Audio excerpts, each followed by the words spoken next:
Hello, welcome to chemistries. CAPF AC 2020 का re-medical का आपका डेट आ चुका है। 20 से 25 के बीच में आपका फिनिश हो जाएगा। तो कल जो हमने शॉर्ट मैसेज आपको दिया था, उसमें हमने बोला था कि जो भी आपके डाउट्स होंगे, क्वेश्चंस, क्यूरी जो आप अराइज करोगे, जो हमारे पास सेंड करोगे, तो मैं उसका वीडियो बना दूंगा। तो इसमें जो भी मुझे कल से मैसेज मिला, तो उसके आधार पे कुछ क्वेश्चंस हैं जिसको मैं कंसीडर कर रहा हूं। तो पहला क्वेश्चन सबसे यही है फ्रिक्वेंटली कि टाइम कितना लगेगा। देखो, उसमें क्या है, टोटल आपका प्रोसेस में 3 डेज लगा था, मान के चलो। जब आप मेडिकल देने के लिए गए थे तो 3 डेज, इसमें सिंगल डे में आपका हो जाएगा। जिस भी टाइम में आपको बुलाएंगे, यस, टाइम लग सकता है आपको कि 2 घंटा 4 घंटा रहना पड़ सकता है, लेकिन एक्चुअल जो प्रोसेस है वो आपको with in half an hour 30 minutes तक में क्लियर हो जाएगा, जो एक्चुअल आपका प्रोसेस होगा। अब उसमें से हो सकता है आप गए मॉर्निंग में, लेकिन आपका नंबर 2 घंटे बाद आया, 3 घंटे बाद आया, ये हो सकता है। लेकिन जो एक्चुअल प्रोसेस होगा विद इन 30 मिनट्स आपका हो जाएगा। तो अब आपको 3 डेज रहने की जरूरत नहीं है। जिस दिन फर्स्ट डे है वो दिन में आपका कंप्लीट हो जाएगा। पहला क्वेश्चन ये हुआ कि ये तो सिंगल डे में। दूसरा क्वेश्चन ये आप लोग का ये था कि क्या इसमें पूरा चेक होगा फिर से? नहीं, फुल चेकअप इसमें नहीं होगा। इसमें जो कंपोनेंट में इशू है, जिस भी कंपोनेंट में, फॉर एग्जांपल आप ओवरवेट हो तो ओवरवेट का चेक किया जाएगा। एक तो सपोर्टिव डॉक्यूमेंट वो देखा जाएगा जो आपने डॉक्टर से लिखवा करके लाए हो वो, और आपका मेजरमेंट करेंगे। अब देखो, यदि आप ओवरवेट हो तो ओवरवेट में हर का बॉडी अलग अलग होता है। जैसे कोई आप बॉडी बिल्डर हो, बॉडी बिल्डर होने पे मसल्स आपके अधिक हैं, गठियाए हुए जो कहते हैं ना मसल्स हैं, जो बने हुए जिम में बॉडी हैं, तो उसमें थोड़ी सी रिलैक्सेशन आपको रखते हैं। क्योंकि जिनका वो बॉडी का स्ट्रक्चर के अनुसार कुछ के लिए बहुत आसान होता है कम करना, किसी का जो गठा हुआ बदन है तो उसमें आपका कम करना मुश्किल होता है। तो आपका फ्लेक्सिबिलिटी होता है डिपेंडिंग ऑन वो डिस्क्रिप्शन पे। डिस्क्रिप्शन इन द सेंस कि स्पेसिफिक देखो, कहीं भी लिखा हुआ नहीं है कि एग्जैक्ट ये इसमें, वो रेंज आपका दिया हुआ है, उस रेंज में आइडियल वेट होना चाहिए। लेकिन लेनियंसी ओवरवेट में बहुत सारे कैंडिडेट होते हैं ओवरवेट के, उसमें लेनियंसी दिखाते हैं। ठीक है, तो ये आपका वही कंपोनेंट में चेक होगा, पूरा बॉडी चेक नहीं होगा। अब फॉर एग्जांपल किसी का ब्लड का है इशू, तो वो ब्लड टेस्ट आपका किया जाएगा। किसी का हार्ट बीट का इशू है तो हार्ट बीट आपका चेक किया जाएगा। किसी का आई का प्रॉब्लम है तो आपका आई का प्रॉब्लम चेक किया जाएगा। क्योंकि देखो, ऐसे सोचो, आप अदर कंपोनेंट में तो आप पास हो चुके हो, यानी कि जो मिनिमम क्राइटेरिया रिक्वायर्ड होता है, तो डिफरेंट कंपोनेंट्स में हाँ हो सकता है कुछ ऐसे कैंडिडेट होते हैं जिनको 2 कंपोनेंट्स में प्रॉब्लम होता है, कुछ ऐसे कैंडिडेट हैं जिनको 3 कंपोनेंट में। फॉर एग्जांपल आप ओवरवेट भी हो, आई साइट में प्रॉब्लम है, और उसके बाद फ्लैट फुट है, मान के चलो कि जस्ट फॉर एग्जांपल, तो आपको ऑल 3 कंपोनेंट चेक किया जाएगा। किसी का जैसे एक कैंडिडेट थे जो जिनका ज्वाइंट, ये उंगली ज्वाइंट था, तो उसका ऑपरेशन आपने कराया तो वो चीज देखा जाएगा। ठीक है, तो वही पार्ट आपको देखा जाएगा। अब ये है कि क्या हम सारे डॉक्यूमेंट्स ले जाए वहां? देखो, मैं यही सजेस्ट करूंगा कि उससे रिलेटेड आपके जो भी हैं, आप अपना फाइल को साथ में रखो। ये फोल्डर जो भी आप इससे रिलेटेड जो बेसिक्स रिक्वायरमेंट थे, जैसे 10th के सर्टिफिकेट, जो आपको ये फिजिकल मेडिकल के समय जो एडमिट कार्ड मिला था उसकी कॉपी, और री मेडिकल के समय जो एडमिट कार्ड अभी आपको मिला है उसका प्रिंट आउट, और जो सर्टिफिकेट वगैरह सबको लेकर के रखो। उसको चेक नहीं होगा, लेकिन आपको अभी जरूरत क्या होता है, री मेडिकल का जो आपको एडमिट कार्ड मिला है वो, आप अपनी आईडी प्रूफ और 2 पासपोर्ट साइज फोटोग्राफ, वो फोटोग्राफ आपसे लेंगे नहीं, लेकिन आपको रखने चाहिए। समटाइम जरूरत पड़ जाता है, समटाइम मांगते हैं, तो इट्स बेटर है कि अपने पास रखो। आधे घंटे की बात ही है तो कोई दिक्कत नहीं है, लेते जाओ अपना, फिर ये लेते आओ। ठीक है, तो वो ये करना है। अब देखो, एक जो सबसे इंपॉर्टेंट जो ये होता है कि हमारी प्रोबेबिलिटी क्या होती है। प्रोबेबिलिटी आपकी डिपेंडिंग ऑन कि क्या आपका इशू है। देखो, ये मैथमेटिकल प्रॉब्लम और लाइफ का प्रॉब्लम में जो प्रोबेबिलिटी होता है वो डिफरेंट होता है। एक पासा हम फेंक रहे हैं तो उसमें क्या प्रोबेबिलिटी होता है, वो मल्टीपल टाइम, तो वो पासा जब मल्टीपल टाइम खेल रहा है कोई, तब प्रोबेबिलिटी वो देखा जाता है कि 1/6 आएगा, 6 आने की प्रोबेबिलिटी 1/6 है। लेकिन यहाँ वो चीजें नहीं चलती, यहाँ इधर आप पास होगे या फेल होगे।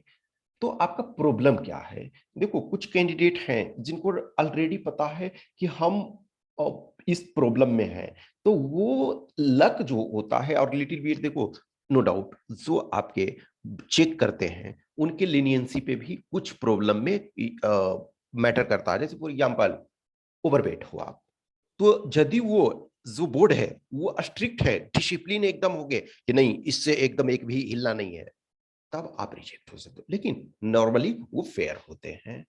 तो प्रोबेबिलिटी यहाँ उस सेंस में नहीं काम करता है। कुछ ऐसी चीजें हैं जैसे फॉर एग्जांपल आपका फ्लैट फुट है, तो डॉक्टर ने आप लोगों को लिख दिया है और बहुत ज्यादा 100% एक तरह से नहीं है, तो आपको अलाउ कर देते हैं। तो हमने देखा है कि देखो, जनरली ऐसे अब प्रोबेबिलिटी की बात करते हो तो यूजुअली देखा जाता है कि 60% के आसपास जो कैंडिडेट हैं, करीब करीब जो माइनर इशू वाले हैं वो 60+% वो पास हो जाते हैं। अब जो मेजर इशू वाले में है तो उनका तो कुछ ये नहीं कर सकते हैं, ठीक है। तो आप आराम से, आपके पास ये चांसेस हैं अभी भी, आपको होप ये लूज नहीं करना है, ठीक है। फिर आपका ये एक ये इशू है कि जो कैंडिडेट, सपोज आपके टोटल रिटन में ये 12, ये 87 कैंडिडेट क्वालिफाई किए, उसमें से करीब करीब जो कुछ 50 कैंडिडेट ऐसे हैं, मान के चलो, ये जो ऑलरेडी एक तरह से सेलेक्ट हैं या फिर एटलीस्ट होने के ये कगार पे हैं, ठीक है। तो उसमें से अब एक प्रॉब्लम इसमें क्या आ गया है ना, कि कुछ कैंडिडेट का और लिस्ट में इसमें है, लेकिन उनका अभी तक ईडब्ल्यूएस वाला क्लियर नहीं हुआ है या फिर रिजर्व लिस्ट वगैरह का अभी कुछ आया नहीं है, तो शायद वो आ गया हुआ होता तो थोड़ा सा और पिक्चर ये क्लियर हो गया हुआ होता, ठीक है ना। तो आपके इतने कैंडिडेट हैं तो देखो, एक चीज ध्यान रखो कि जो आपके इंटरव्यू में होंगे, टोटल आपके सीट जो है 209 है। तो नॉर्मली यही देखा जाता है कि 3.3 से लेकर के अप्रॉक्स 4 टाइम्स कैंडिडेट करीब होते हैं। तो आपके इसमें से मान के चलो कि करीब करीब जो होंगे 700 कैंडिडेट के आसपास इंटरव्यू, 600 से 700 के बीच में कैंडिडेट अप्रॉक्स रहेंगे जो इंटरव्यू में ये आपके अपियर होंगे। अब देखो, जो लास्ट आप 2020 ये 2019 का यदि देखोगे, तो उन्होंने ये बता दिया था कुछ आप लोगों में से कि कितने लोगों को रीमेडिकल मिला है, और ये तो इस बार जो है लिस्ट नहीं उन्होंने ऐसे, आप 2019 का देखोगे तो 2019 में उन्होंने लिस्ट पब्लिश कर दिया था यूपीएससी के वेबसाइट पे। लास्ट टाइम फॉर एग्जांपल 2019 में शायद 303 कैंडिडेट्स जो थे उनको रीमेडिकल के लिए बुलाया गया था 2019 में। उसमें फॉर एग्जांपल 299 जो मेल थे और 4 फीमेल थे। लेकिन इस बार जो है यूपीएससी पे के वेबसाइट पे उन्होंने लिस्ट पब्लिश नहीं किया है, तो हम नहीं बता सकते हैं कि कितने कैंडिडेट को रीमेडिकल मिला है और कितने लोग प्रॉपर पहले से ही ये पास हो चुके हैं। तो कुछ कैंडिडेट ने ये पूछा था, तो मैं आई एम सॉरी, मेरे पास वो लिस्ट नहीं है, मुझे ये पता नहीं, क्योंकि देखो हम लिस्ट यूपीएससी वेबसाइट इंफॉर्मेशन कहीं से ऑथेंटिक मिलेगी तभी तो मैं बता सकता हूँ, ऐसे मैं नहीं बता सकता हूँ।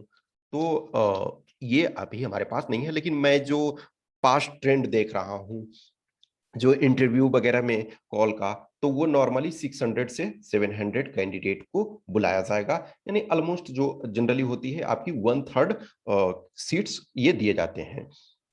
अब फिर कुछ ये कैंडिडेट हो कि डाउट में ऑलरेडी हो, तो क्या आपको मॉक सीरीज ज्वाइन करनी चाहिए, प्रिपरेशन कंटिन्यू करनी चाहिए? कुछ को लगता है कि हमारे थोड़े मार्क्स कम हैं, और ये देखो, एक चीज ध्यान दो हमेशा, आप अभी रीमेडिकल में हो या रीमेडिकल क्लियर हो चुका है, मार्क्स कम हैं या मार्क्स ज्यादा हैं, उसको अपनी जगह छोड़ दो, उस पर अधिक ये टेंशन ही नहीं लो।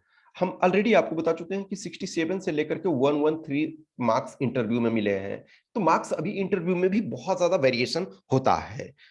आप कर सकते हो, एग्जैक्ट आप मार्क्स तो नहीं जानते हो कि कितना है, अभी से भी जो भी है वो प्रॉपर तरीका से फोकस करो, फोकस फोकस कि जितना मैक्सिमाइज कर सकते हो। रिमेडिकल है, रिमेडिकल अपनी जगह, वर्स्ट केस में आपका नहीं हो सकता है, उससे तो ज्यादा कुछ नहीं हो सकता है। यस हाँ, हो सकता है कुछ ऐसे कैंडिडेट हैं जिनका इस बार सपोज रिजेक्ट हो गया, लेकिन कुछ ऐसी चीजें हैं जो क्यूरेबल है, लेकिन उसमें से टाइम लगेगा, उसमें हमको 6 मंथ 1 ईयर। तो आप अभी 2021 में हो तो उसमें आपको एटलीस्ट काम आएगा। और यदि आप इंटरव्यू में जाते हो, इस बार नहीं सिलेक्शन होता, वो एक्सपीरियंस तो मिलता है, अपना बेस्ट दो। यदि कुछ मॉक इंटरव्यू करने में, कुछ प्रोग्राम ज्वाइन करने में कुछ पैसे खर्च होते, तो यार आप यूपीएससी के एक असिस्टेंट कमांडेंट के लिए जा रहे हो, तो इन सारे चीजों को लिए टेंशन नहीं लो। आप जो प्रॉपर तरीका से ये करो, कॉन्फिडेंट रहो कि यस हमें इंटरव्यू देने का एटलीस्ट मौका मिल रहा है। ठीक है, तो जो ओवरवेट कैंडिडेट हैं अभी भी उनके पास, वो उनके हाथ में है, तो वो कम करने की कोशिश करो। हम मैंने बोला ना कि आपके बॉडी वेट के अनुसार जो है 2 to 4 kg, एक्सेप्शनल केज में 5 kg तक भी आपको वो अलाउ कर देंगे। लेकिन अभी भी ये करो, अब जितने हैं, आज आपके पास 8 तारीख हो गया है, तो कम से कम आपका 20 तारीख को भी है, तो 12 दिन है। तो उस 12 दिन में आप डाइट प्रॉपर, वाटर ज्यादा लो, और ये इस ढंग से हेल्दी डाइट लो, लेकिन जो बॉडी गेन करने वाला मत लो, नॉनवेज वगैरह भी मत खाओ, और ऐसा कुछ चीजें और फैटी टाइप का चीज को मत खाओ, नॉर्मल वेजिटेबल्स वगैरह खाओ, फ्रूट्स, वेजिटेबल्स, वाटर अधिक कंटेंट लो, तो वो आराम से कम होगा। और रनिंग, रनिंग जबरदस्त करो, रनिंग बेस्ट है। और स्विमिंग वगैरह आपके पास यदि अवेलेबल है तो स्विमिंग करो, और अदरवाइज रनिंग करो, रनिंग पूरे इस समय 5 किलोमीटर डेली ये रनिंग करो। और जो भी एक्सरसाइज स्पोर्ट्स वगैरह में आपका इंटरेस्ट है, स्पोर्ट्स वगैरह प्रॉपर तरीका से ये खेलो। ठीक है, तो ये सब कुछ थोड़े से डाउट्स थे, तो वो हमने क्लियर किया। बाकी जो भी आपके और डाउट्स होंगे, कुछ पर्सनल होते हैं तो मैं पर्सनल मैसेज में ही रिप्लाई कर देता हूं, आप इस नंबर पे मैसेज कर सकते हो या इस टेलीग्राम नंबर पे। और जो कुछ फर्दर डाउट्स वगैरह होंगे तो वो मैं आपको क्लियर कर दूंगा, और जिनको भी इंटरव्यू प्रोग्राम ज्वाइन करना है वो most welcome. Okay, thank you.